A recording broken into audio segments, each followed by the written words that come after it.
Semenjak menonton video misterius dari sebuah kaset HP, seorang reporter ini mengalami mimpi buruk selama 7 hari 7 malam, di mana di dalam mimpinya dia selalu bertemu dengan sosok gadis mengerikan yang selalu berkata bahwa dalam 7 hari lagi dia akan meninggal dunia. Sedangkan hari ini merupakan hari terakhir sejak mimpi buruk tersebut muncul, alias sekarang sedang menginjak di hari ke-7.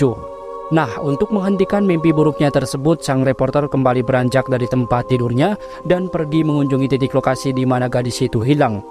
Halo gamers, kembali lagi bersama saya Sen, dan mari kita lanjutkan pembahasan plot game Reporter chapter kedua.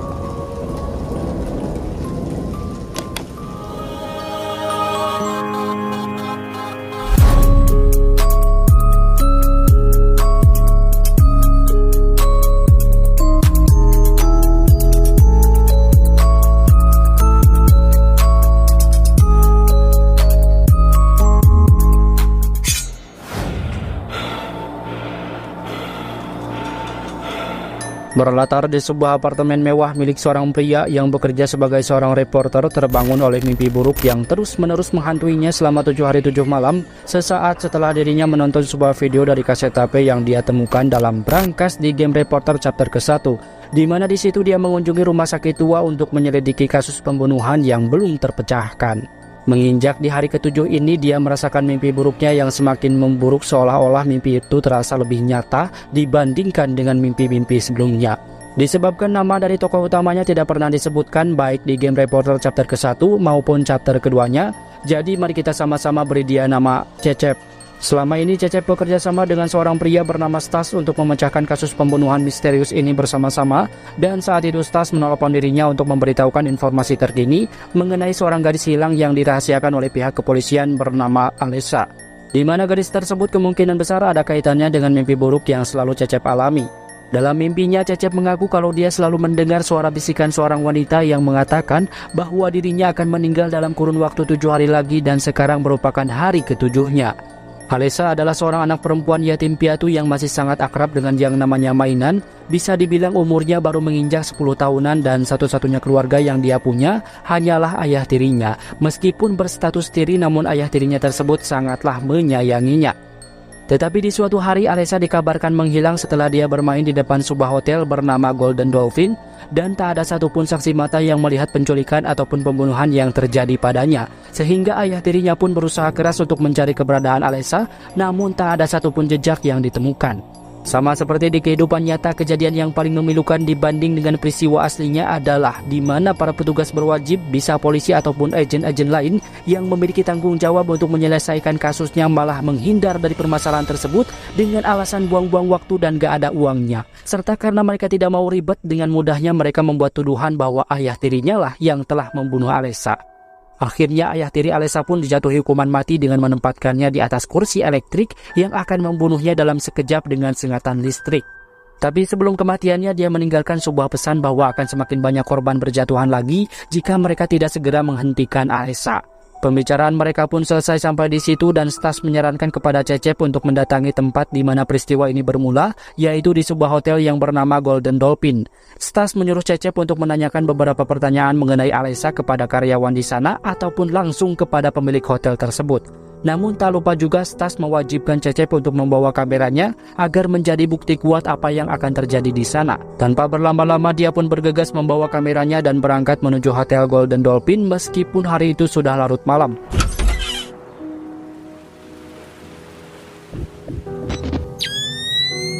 Sesampainya di tujuan, tak sengaja Cecep melihat seseorang sedang berjalan di lantai atas, menandakan bahwa di sana memang ada penghuninya. Cecep berencana untuk memesan satu kamar hotel, namun anehnya di aula depan hotel tersebut tak ditemukan satupun karyawan yang bekerja. Cecep pun mengelilingi aula depan hotel dan memeriksa setiap pintu yang ada, namun semua pintunya terkunci, kecuali salah satu pintu yang bisa dibuka dengan memasukkan sebuah kode berbentuk angka.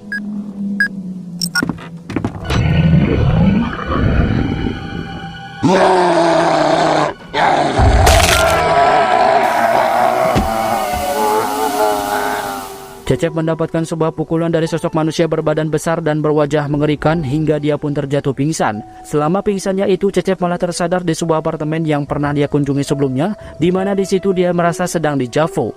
Dijavu adalah sebuah kejadian di mana seseorang merasa yakin bahwa sebelumnya pernah mengalami kejadian yang serupa. Cecep pun mengulangi hal yang sama seperti di game Reporter chapter ke-1 di mana dia harus membuka pintu yang terkunci dengan menggerakkan lukisan, memecahkan sebuah kode dan kembali memasukkan sebuah angka. Namun bedanya di dalam ruangan sana kini terdapat seseorang yang sudah tak bernyawa duduk di atas kursi elektrik dan kalian juga pasti sudah bisa menebaknya. Dia adalah ayah tirinya Alessa. Cecep juga baru menyadari bahwa sekarang dirinya bukanlah dirinya yang asli, melainkan dia sedang berada di dalam ingatan orang lain. Setelah dia menyentuh mayatnya, Cecep masuk ke dalam ingatan seseorang lebih dalam lagi di mana dia tiba-tiba berada di sebuah kantor kepolisian yang dipenuhi dengan penjara. Dan di sana dia menemukan riwayat percakapan menyedihkan antara Alessa dan ayah tirinya. Inti percakapan mereka membahas tentang kemana sebenarnya Alessa pergi saat bermain di depan hotel yang mengakibatkan ayah tirinya harus difitnah oleh para polisi dan menerima hukuman mati. Alessa memberitahu ayahnya bahwa dulu dia diajak oleh seorang pria yang akan memberikannya banyak sekali mainan. Dengan kepolosannya yang sangat suka pada mainan, Alessa pun pergi bersama si pria itu ke sebuah pintu yang berwarna hitam. Namun Alessa sempat ketakutan ketika mendengar suara aneh dari balik pintu tersebut. Kata si pria itu, "Gak apa-apa kok, itu cuma suara kucing mainan yang sedang mendengkur." Sesaat mereka membuka pintunya, kepala Alessa tiba-tiba dipukul sangat keras hingga kesadarannya pun seketika itu memudar. Tidak dijelaskan apakah Alessa sudah meninggal atau belum, namun dia berkata bahwa ada seorang nenek tua yang mengajaknya untuk segera pergi dari sana dan membuat rencana untuk membalaskan perbuatan orang tersebut dan juga mereka yang telah membunuh ayah tirinya. Percakapan mereka pun selesai sampai di situ dan kita dapat menyimpulkan bahwa Alessa tidak dibunuh oleh ayah tirinya, melainkan orang asing dari hotel lah yang telah membunuh Alessa. Cecep kembali berpindah tempat ke sebuah rumah sakit tua yang suram dan basah. Di situ dia melihat kembali percakapan antara Alessa dengan seorang pria yang dirasa dia adalah Dr. Ethan yang pernah kita bahas di game Reporter chapter ke-1, dan di sana Dr. Ethan pun dibunuh dengan cara dibakar. Anehnya keberadaan si Cecep di sana disadari oleh Alessa dan dia berkata bahwa sebentar lagi adalah gilirannya.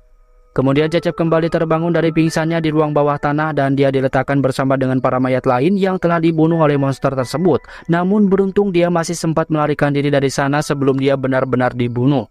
Kebenaran yang kini Cecep temukan adalah ternyata ayahnya Alessa benar-benar tidak bersalah atas terbunuhnya Alessa dan kini Cecep harus menemukan mayat si Alessa yang pasti ada di dalam hotel tersebut supaya jiwanya bisa tenang dan juga jiwa ayah tirinya bisa hidup tenang di alam sana. Meskipun beberapa kali sempat bertemu dengan sosok penampakan Alessa, namun dia sadar bahwa Alessa hanya menuntun dia untuk menemukan jenazah mayatnya.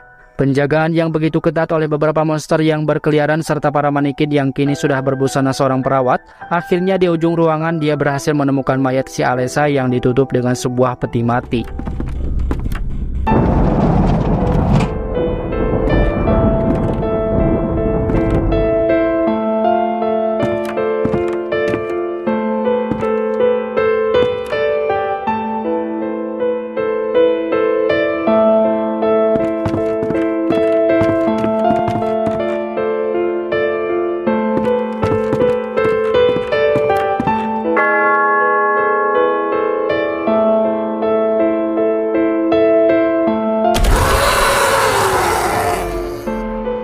Mayat Alessa akhirnya dibawa oleh para petugas untuk dimakamkan dengan layak dan Cecep pun membantu menjelaskan apa yang terjadi di sana dikarenakan rekaman yang dia bawa secara mengejutkan tiba-tiba rusak. Kesimpulannya, pembunuh Alessa yang sebenarnya adalah pemilik Hotel Golden Dolphin meskipun orang tersebut tidak ditemukan dan dianggap sudah meninggal. Jaksa hakim yang telah membuat tuduhan dan menghukum mati ayah tiri Alessa akhirnya dipecat dari pekerjaannya. Setelah menyelesaikan kasus tersebut, Cecep kembali pulang ke apartemennya dan dia di sana mendapat telepon dari temannya yaitu si Stas. Stas mengatakan kalau video yang dikirimkan oleh Cecep begitu mengagumkan dan juga mengerikan. Si Cecep tiba-tiba bengong sebentar dan kerasukan seorang anak kecil berbaju merah yang pasti akan berkata, Cecep mengaku kalau dirinya tidak pernah mengirimkan video apapun kepada si Stas, sedangkan Stas berkata bahwa video ini benar-benar ada dan telah dia tonton. Kemudian setelah itu Cecep mendengar suara yang aneh di dalam rumahnya dan seketika dia mengakhiri telepon tersebut untuk segera memeriksa dari mana suara itu berasal. Dan saat dia lihat di sana dia dikejutkan dengan sebuah boneka mengerikan yang tiba-tiba ada di samping laptopnya dan...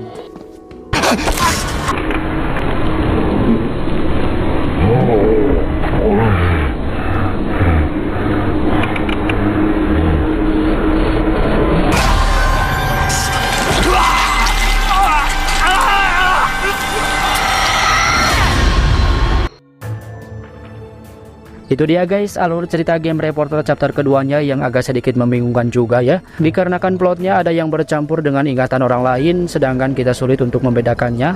Kita perlu beberapa kali main game ini untuk bisa memahami alur ceritanya dengan sangat baik. Itu saja yang dapat saya sampaikan pada video kali ini. Semoga kita masih bertemu di video selanjutnya. Dan seperti biasa, terima kasih sudah menonton. Semoga bermanfaat. See you in the next videos.